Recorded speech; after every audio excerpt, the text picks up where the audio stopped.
ఆచి చికెన్ మసాలా. ప్రధాని మోదీని టెర్రరిస్ట్ అంటూ కాంగ్రెస్ అధ్యక్షుడు ఖర్గే చేసిన వ్యాఖ్యలపై ఈసీ సీరియస్ అయింది. 24 గంటల్లోగా సమాధానం చెప్పాలంటూ నోటీసులు జారీ చేసింది. ఖర్గే వ్యాఖ్యలపై ఈసీకి కంప్లైంట్ ఇచ్చారు బీజేపీ నేతలు.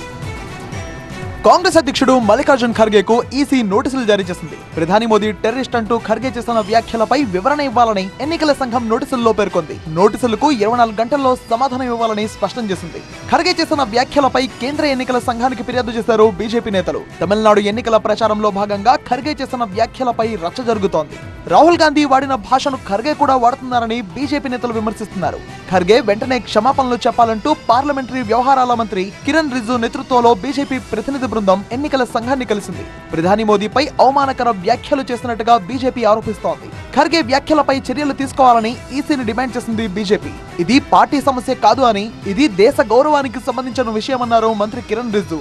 ఖర్గే వెంటనే దేశానికి క్షమాపణ చెప్పాలని డిమాండ్ చేశారు. मल्लिकार्जुन खड़गे जी ने आदरणीय प्रधानमंत्री के ऊपर जो शब्द इस्तेमाल करते हुए अपमानित करने का काम किया, मुझे लगता है ये सिर्फ भारतीय जनता पार्टी का विषय नहीं है, ये हमारा देश का विषय है, लोकतंत्र का विषय है. ఇదే విషయమై స్పందిస్తూ గతంలో కూడా కాంగ్రెస్ ప్రధానిపై వివాదాస్పద వ్యాఖ్యలు చేసిందని కేంద్ర ఆర్థిక మంత్రి నిర్మలా సీతారామన్ వివరించారు. ఇలాంటి వ్యాఖ్యలు ప్రజాస్వామ్యానికి అవమానం అంటూ మండిపడ్డారు.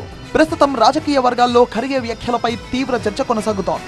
Of 1 year completion after the Pahalgam attack, where civilians, unarmed civilians, were killed right in front of their families. We are just marking today the first complete year.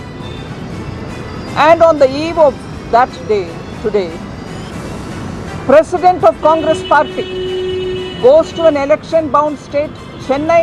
He sits in a press conference and says this. It has been a pattern in the Congress Party. We highlighted the fact that if a party repeatedly does this, అయితే తన వ్యాఖ్యలపై వివాదం చెలరేగడంతో Kharge clarity ఇచ్చారు. మోదీని తాను terrorist అనలేదన్నారు. తన చర్యలతో మోదీ ప్రజలను భయభ్రాంతులకు గురి చేస్తున్నారని మాత్రమే అన్నట్టుగా తెలిపారు.